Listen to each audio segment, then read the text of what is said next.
The Muggle Death Eater and His Daughter by Great 78.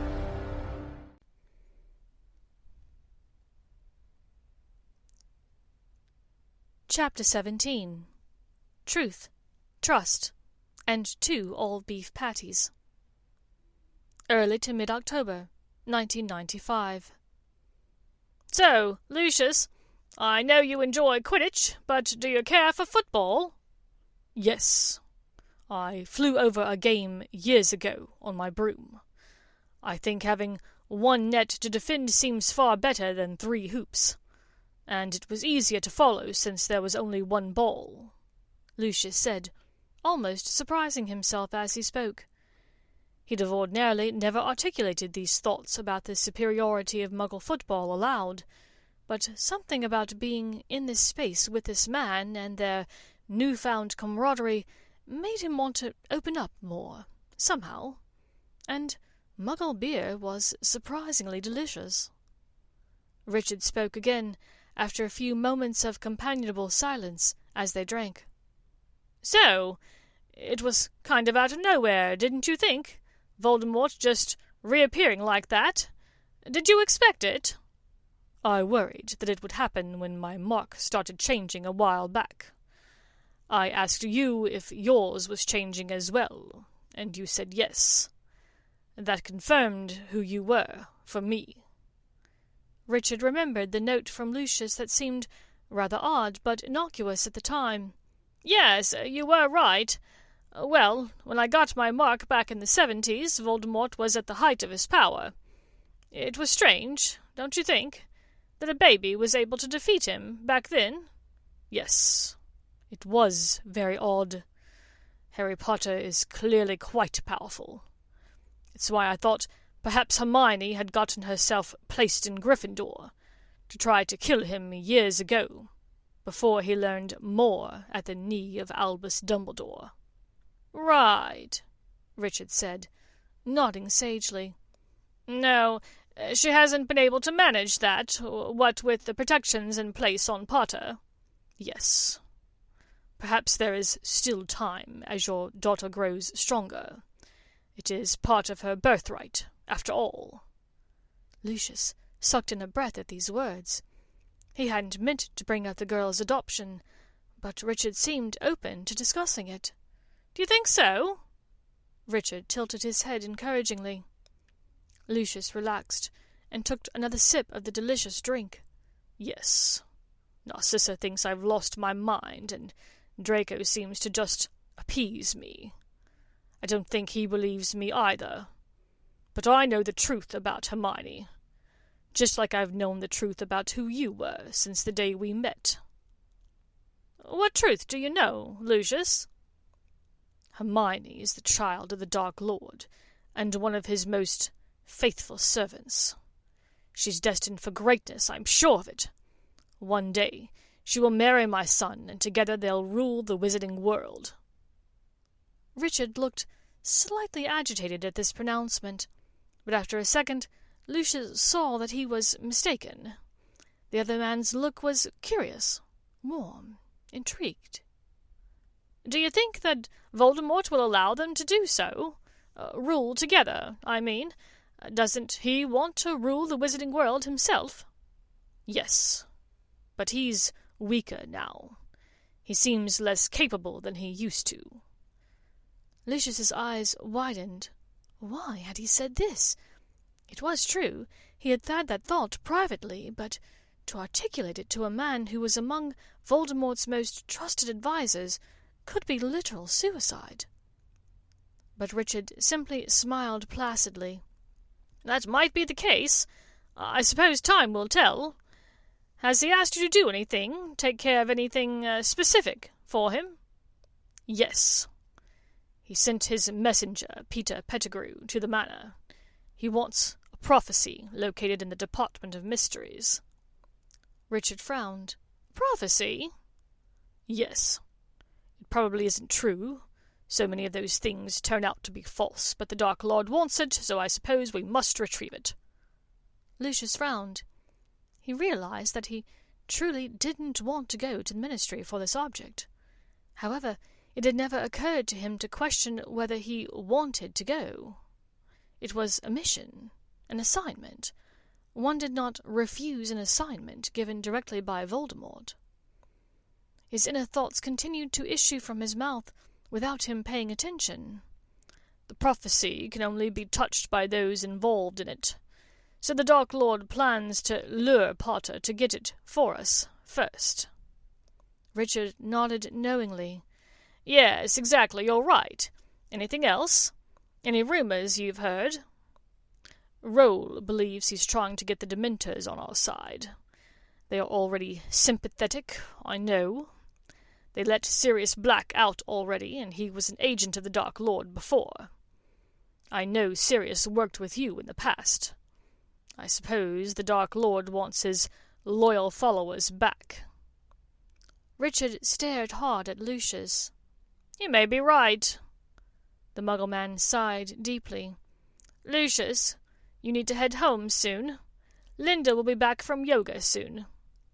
I don't know what yoga is, Lucius said. His eyes widened once more. He did not like admitting that he didn't know what things were. But Richard's kindly understanding look put him at ease. Oh, it's a form of exercise. Stretching and balancing, you know. Ah, that must be what makes Linda so fit. She has a spectacular ass, you know. Then he cringed hard. Among wizards, saying such a thing was tantamount to challenging a man to a duel. Richard only clamped his lips together, fixing Lucius with an odd look. Finally he said, You're right, she does. All thanks to yoga. She got me to try it once. She said it would help with my posture. I didn't think it would, but she was right. And now I stand corrected. You do have good posture, Lucius agreed. Thanks, Lucius. That means a lot coming from you, Richard said, clapping the wizard on the back. Well, time to go home. Oh, are you coming to the manor too? Lucius asked in confusion, standing up. No, I stay here, Richard answered. Ah, all right. I'm going to go home and see if Narcissa is willing to allow me to release her kraken, as it were. Ah, of course, the octopussy. How did you know I call it that? Lucius whispered, a bit horrified. Had he said that out loud? Lucky guess, said Richard. Lucius reappeared in the master suite of Malfoy Manor. Narcissa lay in bed, reading. Lucius crossed to her, loosening his cravat and outer robes as he stalked to her. Gods, you look delectable tonight, witch. I just left the Granger house. We were discussing the Dark Lord's latest assignment, and I've been half-hard for an hour. Narcissa's eyes went wide. Lucius, are you feeling all right? I feel wonderful. I'm jealous and a tiny bit attracted to Richard Granger in a mostly platonic way. But right now, I simply want to crush that octopussy. Lucius gave up on the buttons of his shirt, ripping it off roughly whilst towing off his shoes. Narcissa eyed him shrewdly. Did you have a drink at Richard's house? Yes. Some kind of old castle concoction. It was glorious. He ripped his undershirt over his head, getting his ponytail caught in it. Frustrated, he snatched his wand from his pocket and vanished the rest of his clothes. Tell me, Lucius, last year, when my cousins in France asked us to visit in February, and you stayed home because you didn't feel well, were you actually sick? Lucius began crawling onto the bed, a wicked smile playing across his face. No, I spent the entire weekend in my skivvies. Knott and Parkinson and Selwyn came over for poker, and we got shit-faced and sent vulgar patronuses to Goyle and McNair. He was now kneeling next to his wife, his fingers fumbling at the tie of her robes. He paused, looking up at her in slight fear of her admonishment. He was never drinking Muggle beer again. It made him far too talkative. Narcissa narrowed her eyes at him, then smiled coyly. "That's all right. I went shopping in Paris when I was there, and bought far too much.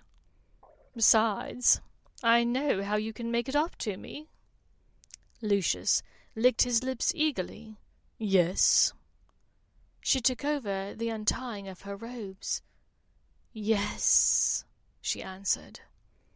His overly talkative mouth went eagerly to her skin, kissing a line from her delicate collarbone to her navel, then darted southwards.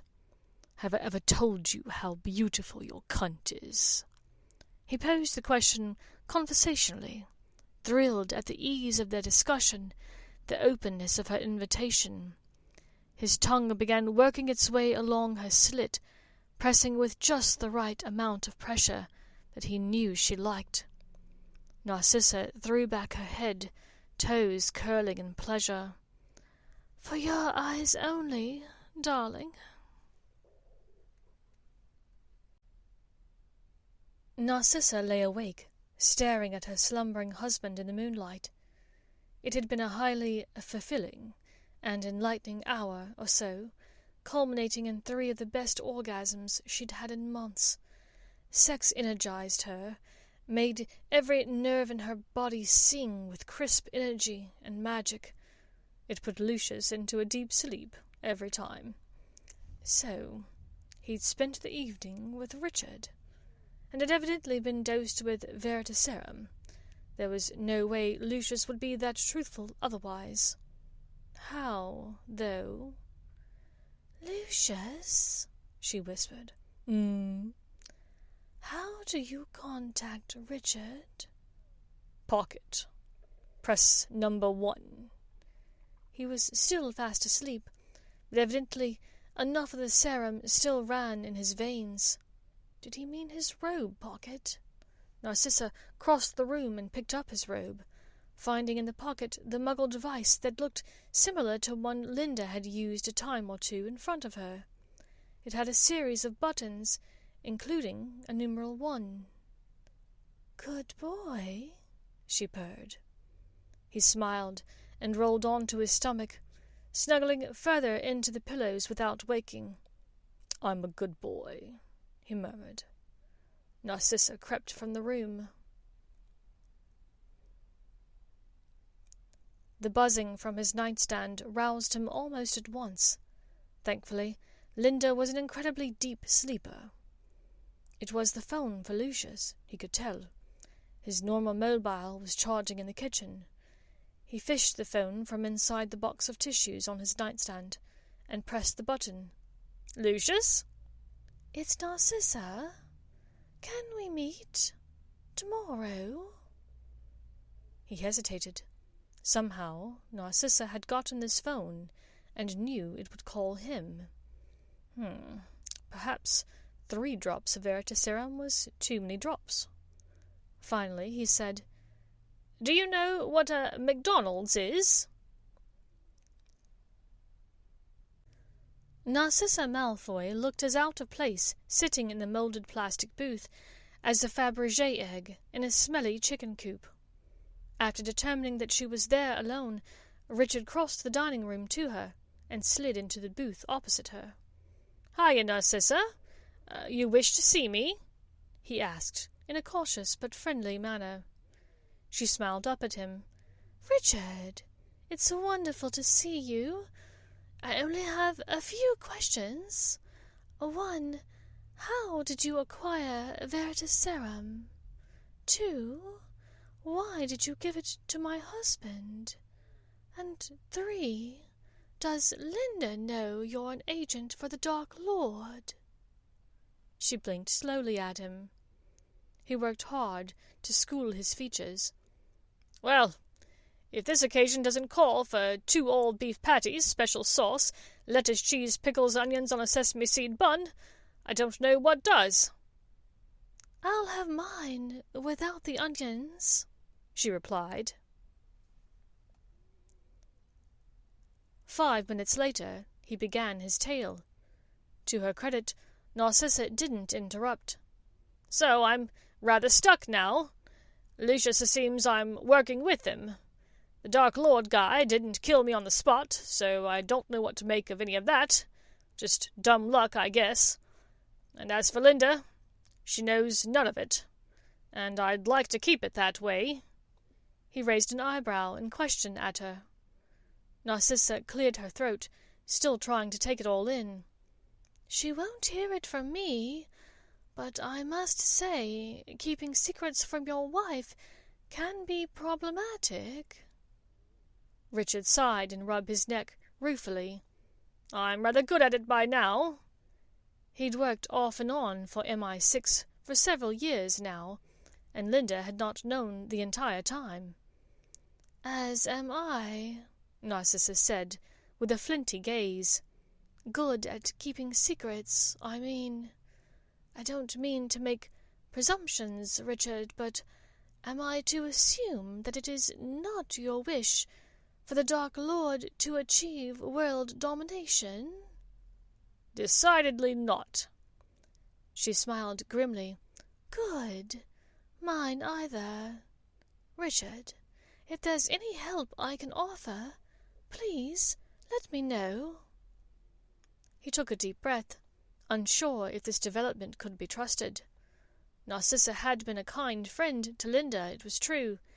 She didn't seem the type to be taken in by the pure-blood ideals that Voldemort apparently espoused. Still, first and foremost, she was a witch married to Lucius Malfoy. "I can tell you're a bit hesitant to trust me.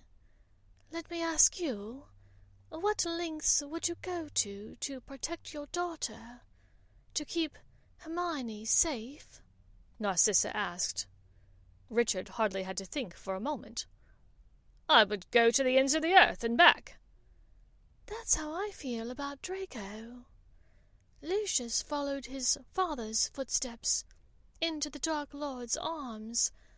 I won't let that happen to my son. Whatever help you need, you have it from me." Richard nodded slowly. "I appreciate that," he finally said simply.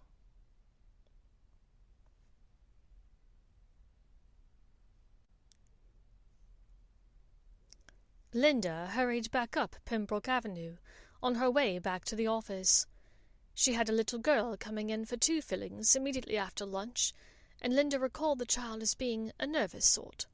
The poor thing was likely working herself into a tizzy in the waiting room right now. As she dashed along, her raincoat hood pulled up around her face to keep the light drizzle at bay. She glanced into the large picture window of the burger place to her right.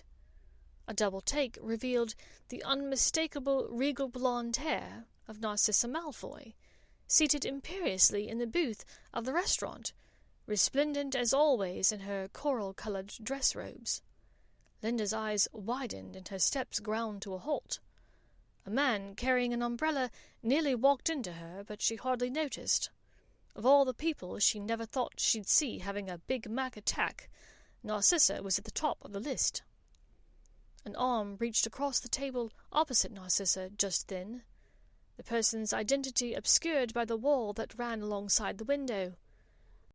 The person's hand dipped a few chips into a glob of ketchup. But it wasn't the hand she focused on. It was the familiar double snake tattoo, the caduceus that ran up the person's forearm. Linda drew in a sharp breath. Why was her husband meeting another woman, her friend, in the middle of the day without telling her? Linda's blood chilled. She trusted them both, of course. Narcissa loved Lucius, and Richard loved Linda, she knew.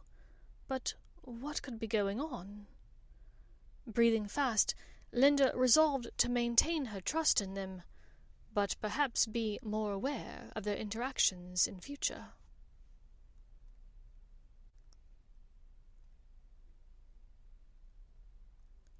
"Narcissa Malfoy approached me," Richard said, as he and Lobo fed the ducks at Serpentine Lake in Hyde Park.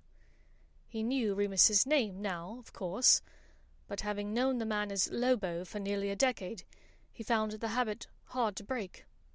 "She offered us help." Lobo raised his brows in surprise. "Did she?"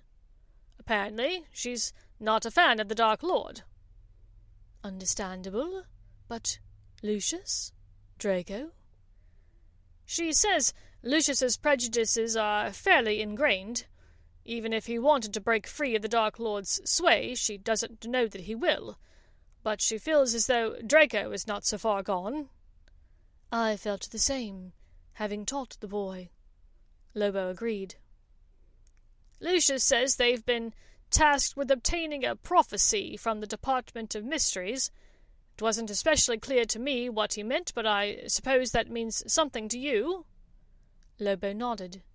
"It does. I'll let the others know to be alert to the possibility of a break-in or trap." "Lucius also said something about dementoid whatsits, that he was trying to get them on his side." Lobo smiled fondly, aware of his old friend's inability to recall names well. "Dementors, they guard the wizard prison. Sounds as though he's planning a mass breakout." And indeed, he was. He was planning a lot of things, actually. Azkaban, Hogwarts, the Ministry. But first things first. He needed his strength back, and he needed to get his best deputies into place. And if that included his cousin, Morphin's son, so be it. Soon, in a matter of months, it would be time to let the wizarding world in on his secret. He was back, and he was planning to take on the world. Thank you for listening to this chapter of The Muggle Death Eater by Great 78.